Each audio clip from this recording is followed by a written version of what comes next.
Estás en Meditación Laica, el canal de meditación para escépticos.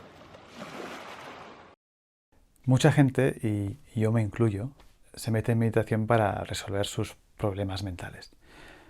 Y el problema es que esto puede llevar a una cosa que algunos llaman spiritual bypassing, que básicamente es evasión espiritual, es decir, usar la meditación no para enfrentarte a tus problemas, sino para evitarlos de alguna forma.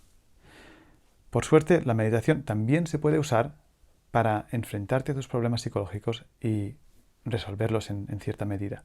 Antes de empezar, lo que te diría por eso es, si tú tienes un problema psicológico grave, lo que tendrías que hacer es buscar la ayuda de un profesional.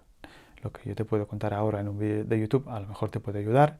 Si tienes problemas a lo mejor, yo que sé, de autoestima, algo así más suave. E incluso ayudarte si tienes un problema grave, pero siempre, siempre, siempre al lado de un profesional. Dicho esto, empiezo a explicarte un poco cómo se puede usar la meditación para lidiar, digamos, con problemas psicológicos. Recuerda que en meditación lo que hacemos es desarrollar tres cualidades mentales. Una es la concentración, que es la habilidad de prestar atención a lo que uno quiere durante el tiempo que uno quiera. La otra es la ecuanimidad, que es la habilidad de observar sin juzgar. Y finalmente tenemos la claridad sensorial, que se trata de percibir detalles cada vez más finos en lo que sea que estemos observando. Para este ejercicio te irá muy bien la concentración, pero sobre todo la ecuanimidad, porque cuando uno se está observando a uno mismo, es muy fácil que te atrape, digamos, el círculo vicioso de pensamiento, emoción, etcétera, etcétera, y de juzgar. Entonces, si tú no eres capaz de no juzgar aún, yo lo que te diría es que practiques la ecuanimidad todo lo que puedas antes de hacer este ejercicio. Una de las cosas que puedes hacer es usar uno de mis vídeos, por ejemplo, una meditación para el día a día o cómo meditar. Los pondré en la descripción un poco para desarrollar suficientemente tanto la concentración como la ecuanimidad que te permitirán luego hacer este ejercicio sin que se te lleve, digamos, la emoción. La idea aquí es un poco hacer como un detective. Es decir, ir tirando de la cuerda hasta que desenterramos la causa última del problema psicológico que estamos teniendo. Y una vez tengamos esta causa delante de nosotros, lo que hacemos es examinarla también usando la meditación hasta que nos damos cuenta de que es una creencia falsa. Una vez nos damos cuenta intuitivamente de que eso es una creencia falsa, esto se cae por sí solo y el resto del edificio que estaba encima de esa creencia también se cae por sí solo y digamos que se debilita en gran manera el circuito neuronal que nos causaba el sufrimiento para empezar. Entonces os voy a dar un ejemplo para empezar, para que veáis a qué me refiero. Pon que me he discutido con un amigo y me paso 2 días enteros pues dándole la cabeza, rebobinando la escena y dándole al play constantemente, viendo si yo tenía razón, si él tenía razón. Es decir, esto me causa muchísimo sufrimiento, porque no puedo dejar de pensar en ello, y me preocupa, y me da ansiedad, etcétera, etcétera. Esto es el primer paso, es darse cuenta de que hay alguna cosa que me ha hecho sufrir. Entonces lo que hago es, me pregunto, ¿por qué me hace sufrir tanto esto? Es decir, ¿cuál es la razón que hace que este problema en particular me cause tanto sufrimiento? Y entonces intento responderla. Una respuesta que puedo dar es, bueno, porque mi amigo fue muy injusto con lo que me dijo. Vale. Otra cosa que puedo decir es, pues porque confiaba en mi amigo y me traicionó. Bueno. Otra cosa que puedo decir es porque tengo miedo de que deje de quererme. Y a lo mejor cuando pienso la tercera cosa, noto una punzada de miedo. Ahí es cuando sé que he dado con un filón. ¿Por qué? Bueno, primero, la primera respuesta que va a dar mi mente va a ser siempre una respuesta que le protege el ego. Es decir, cuando yo respondo es que ha sido muy injusto, esta es la narrativa que simplemente me hace a mí quedar bien y a él quedar mal. La primera respuesta casi nunca es la buena, con lo cual ya la puedes descartar para empezar. Sigue dando respuestas hasta que encuentras una que te causa una emoción, normalmente una emoción negativa. Puede ser miedo, tristeza, lo que sea. Y cuando eso pasa, cuando hay una respuesta emocional, sabes que eso tiene algo de cierto. Con lo cual, genial. Ya has encontrado una primera razón por la cual esta situación con tu amigo te hace sufrir tanto. Pero no has acabado. Entonces, bueno, pongamos que he aceptado, ¿no? Que lo que pasa es que me da miedo que mi amigo me deje de querer. Muy bien. Y lo siguiente que hago es, me pregunto, oye, ¿y por qué me da tanto miedo que mi amigo me deje de querer? Otra cosa que quiero decir es que, fíjate que cuando yo me doy cuenta de que lo que me da miedo es que mi amigo me deje de querer, no me juzgo. Simplemente digo, ahí hay un filón. Es decir, tienes que ser un poco como un detective. Que has encontrado una cosa interesante y es como, anda, mira qué interesante, pues no sabía que esto era así. Pero no tiene que haber ningún tipo de juicio, porque si empieza el juicio, lo que pasa es que no tienes la claridad sensorial ni el estado de ánimo adecuado para hacer la investigación sin hacerte más daño del que ya te has hecho. Es decir, la clave aquí es la ecuanimidad, como he dicho antes. Porque si mantienes suficiente ecuanimidad, lo que puedes hacer es analizar tu proceso mental sin causarte más daño.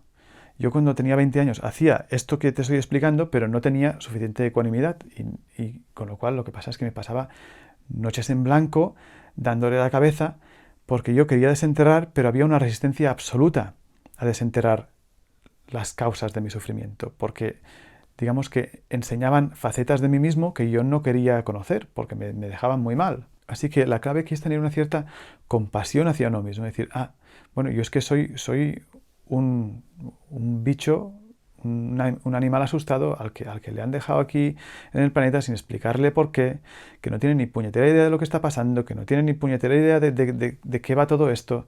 Y por tanto, obviamente que tengo problemas, obviamente que estoy asustado. No pasa nada. Lo que tengo que ver es simplemente qué es lo que me causa este sufrimiento y qué es lo que me asusta y tener compasión conmigo mismo y simplemente intentar mejorar la situación en lugar de empeorarla. Entonces, dicho esto, nos habíamos quedado en que bueno, había descubierto que lo que me daba miedo es que mi amigo dejara de quererme. Entonces, la siguiente pregunta que me hago es, vale, ¿y por qué me molesta tanto, por qué me hace sufrir tanto o me da tanto miedo que mis amigos me dejen de querer? Y entonces de nuevo empiezo a darme respuestas. Pues la primera pregunta es, bueno, pues porque hemos pasado mucho tiempo juntos. Vale. De nuevo la primera, fuera. Luego la segunda sería, bueno, pues porque me siento solo. Esto a lo mejor me causa una puntilla de emoción. La pongo en cuarentena, a ver, a lo mejor encuentro algo mejor. Sigo. Pues porque siento que mi valor depende de lo que piense de mí. Y a lo mejor esta es la que realmente me causa una emoción más fuerte. Esa es la buena. Muy bien. No he acabado. Sigo. Entonces lo que voy haciendo es desenterrar cada vez más. Hasta que al final va a haber siempre una creencia que yo tengo acerca del mundo o de mí mismo que siempre va a ser una creencia equivocada. Por ejemplo, en este caso yo puedo llegar a la conclusión, bueno, es que el hecho de que yo necesite a los demás para darme valor tiene que significar que yo siento que no valgo nada. A lo mejor cuando digo esta cosa, a lo mejor me pongo a llorar o tengo una reacción emocional potente. Y cuando esto pasa, ya se he quedado en el clavo. Y entonces ya tengo la creencia fundamental, que es yo no valgo nada. Y ahora lo que tengo que hacer es analizar esta creencia. Es decir, ¿qué quiere decir que yo no valgo nada? Bueno, primero tengo que pensar en qué quiere decir que alguien vale algo o no vale algo. Entonces, bueno, pienso, pues a lo mejor gente que vale mucho es gente que ha hecho cosas muy buenas o gente que tiene ciertas características, pues yo qué sé, gente que es guapa, inteligente, no como yo que soy tonto y feo. Muy bien. Entonces, sigo preguntando, ¿y por qué vale más la gente guapa e inteligente que la tonta y fea? Entonces, me quedo un poco así y digo, pues no sé. Porque, claro, si yo soy consciente, a base de haber hecho bastante meditación, de que tanto yo como la persona guapa e inteligente no somos más que el fruto de unas fuerzas ciegas de la naturaleza, de una cierta genética, de un cierto ambiente, y que ni yo he tenido ninguna lección en ser tonto y feo, ni ella ha tenido ninguna lección en ser guapa e inteligente, pues entonces, ¿por qué me tengo que sentir mal por ello? ¿Por qué valgo yo menos que esa persona? Es decir, tiene tanto sentido decir que yo valgo menos como que esa persona vale más, porque al final los dos somos fruto de la causa y el efecto. Si es que en este universo lo único que hay son causas y efectos. Hay una cosa que causa otra, que causa otra, que causa otra, y yo soy otra víctima de la cadena de causa y efecto, como lo es la persona esa que a lo mejor yo creo que vale más que yo. Y lo que es probable es que la idea esta de, por ejemplo, de que valgo poco, pues venga de alguna región de mi infancia. Pues a lo mejor de que mis padres me hacían sentir que valía menos si no lograba ciertos resultados, o a lo mejor de que mis compañeros de clase me hacían sentir así. Es decir, todas estas creencias tienen una cierta base en lo que nos ha pasado en la infancia que hemos, lo que dicen los budistas, dicen reificado, es decir, lo hemos transformado en una cosa sólida, le hemos dado una existencia independiente y hemos tomado por sentado, a pesar de que no se aguanta por ningún lado. Y entonces, es este análisis de mi creencia el que a poco la va erosionando hasta que la creencia, digamos, cae por sí sola. Y una vez esa creencia cae por sí sola, todo aquello que estaba edificado encima de la creencia, pues también se derrumba, de forma que mi problema psicológico se ve disminuido en gran medida. Entonces, resumiendo, el proceso es el siguiente. Pon que hay algo que te hace sufrir. Te haces la pregunta, ¿por qué me hace sufrir tanto esto? Y empiezas a dar posibles respuestas mientras monitorizas tu respuesta emocional. Cuando encuentras una respuesta emocional potente, has dado con un filón. Coges esto ahora como base y te haces la siguiente pregunta. Y vas dando respuestas hasta que encuentras una respuesta emocional. Y sigues así hasta que encuentras una creencia básica al fondo de todo ello.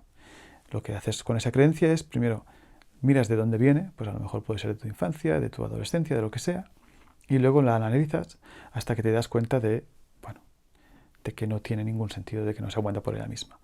Cuando logras convencerte de que la creencia en sí no se aguanta sola y la creencia se cae, no solo intelectualmente, sino intuitivamente ya no te la crees, entonces el resto de cosas que estaban edificadas encima también se van a ir con ella. Si esto te parece que te puede ayudar, yo te recomendaría 2 recursos.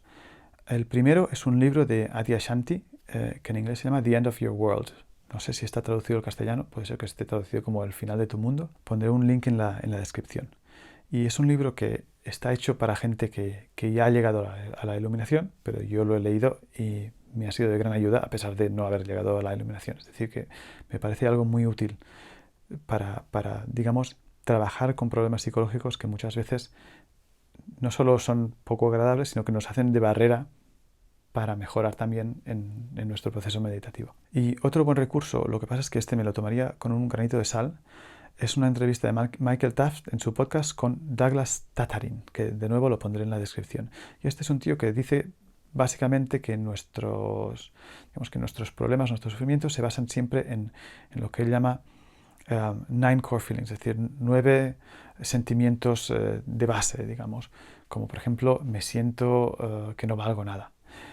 Entonces, yo no tengo claro que haya solo 9, no tengo nada claro que sea verdad que todo nuestro sufrimiento está basado en esos 9 sentimientos, pero al menos sí que te puede dar una idea del tipo de cosas que pueden estar en la base, digamos, de tus problemas psicológicos, a lo mejor de autoestima o de lo que sea que es que te hace sufrir. Espero que te haya sido de ayuda.